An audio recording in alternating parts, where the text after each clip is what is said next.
The Japanese government confirms a TEPCO worker succumbed to cancer following the Fukushima nuclear power plant disaster, and a doctor goes on trial in Cambodia for deliberately infecting patients with HIV. Plus, Thailand's Junta continues its plan to stifle free speech, and an update on Kuppo's damage in the Philippines. These stories are coming up next. This is the Asia Brief.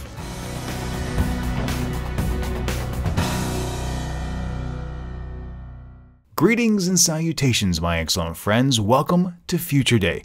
That's right, today is Wednesday, the 21st of October, 2015, the day that Marty McFly went to, and Back to the Future too. My name is Steve Miller, and as always, it's a pleasure to have you with me here today.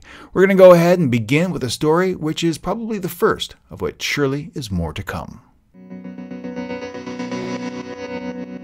Tokyo acknowledged the first possible casualty from radiation resulting from the Fukushima nuclear power plant disaster. Reports are that a worker was diagnosed with cancer resulting from the 2011 event. This may come back to haunt the Japanese government in many ways, as it has tried to assure the public that health concerns related to the disaster have been minimal, and as it prepares to restart several reactors across the country. Then there's the compensation factor as well. Through the first half of this year, the Japanese government has doled out roughly 7 trillion yen, which amounts to 58.4 billion US dollars. Now, this isn't the first death attributed to Fukushima. Hundreds of deaths were linked to the chaos of evacuations during the crisis, the ensuing hardships, and of course the mental trauma refugees experienced since then. However, this is the first one linked to radiation. The victim was in his 30s. And served as a construction worker for TEPCO's Fukushima Daiichi plant and other nuclear facilities. A health ministry official said the employee's total radiation exposure was 19.8 millisieverts, and that the worker received a dose of 15.7 millisieverts between October 2012 and December of 2013 working at the Fukushima plant.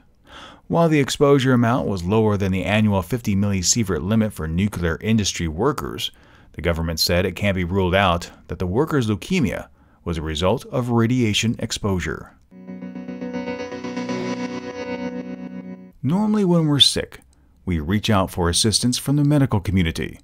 Doctors and nurses are charged with keeping us healthy, or at least getting us there if we're under the weather.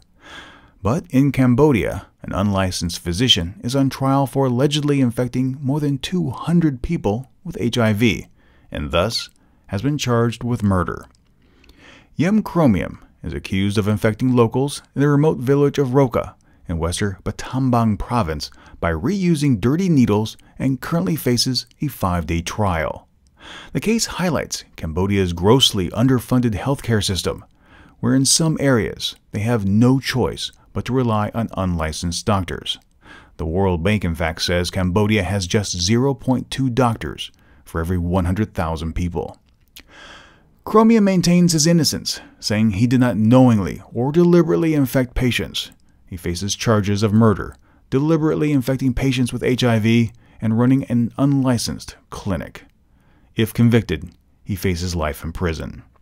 Now, it doesn't take a rocket scientist to know that you're not supposed to reuse needles, but in an impoverished area with limited resources, one might be able to make the case that that is exactly what is needed to be done to treat more people in these dire situations.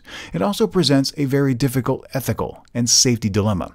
For example, if you possess 100 doses of medicine for 100 sick people, but just one needle and no hope of outside help, what do you do?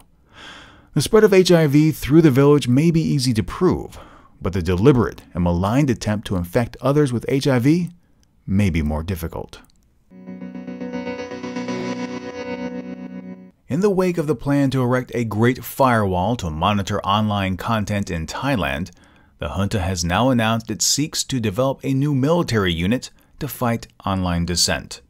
If the government thought there was strong opposition against the proposed plan to filter the internet, one can only begin to imagine the backlash they'll face as Thais face the prospect of a military government actively and overtly scouring the net, looking for dissenting opinions.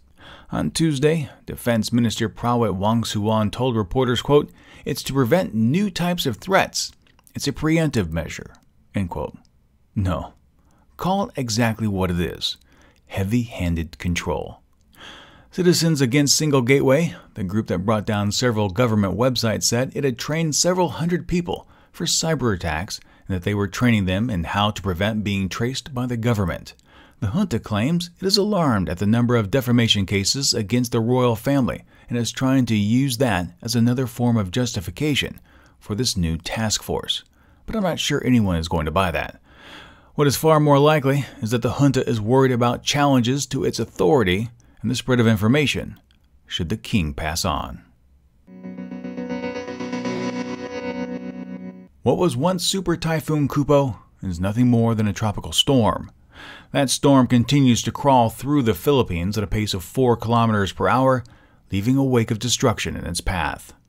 A storm which spans 650 kilometers brought with it a half-month's worth of rain in just 24 hours, completely flooding some towns and affecting some 300,000 people. 17 have been confirmed to have perished in the storm, and relief efforts are struggling to get to some remote areas. In addition to the downing of power lines and uprooting of trees, Kuppo blew the roofs off of lightweight houses, churches, and at least one hospital.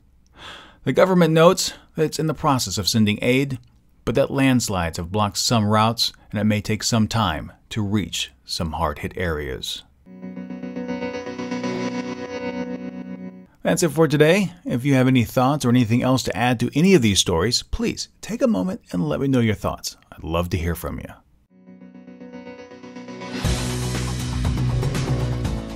The Asia Brief is a special feature of the Asia News Weekly podcast. If you enjoyed the podcast, please share it with your friends, and if you haven't, subscribe. Subscribing is free, and when you do, the next episode is delivered automatically to you. You can subscribe on our website, asianewsweekly.net, or in your favorite podcast application. You can also keep up with more news from the region by following Asia News Weekly on Facebook or Twitter. And if you have any comments, questions, or feedback, be sure to drop us a line. That email address is podcast@asianewsweekly.net. Thank you so much for joining me, and until next time, remember to be true to yourself and to always be awesome.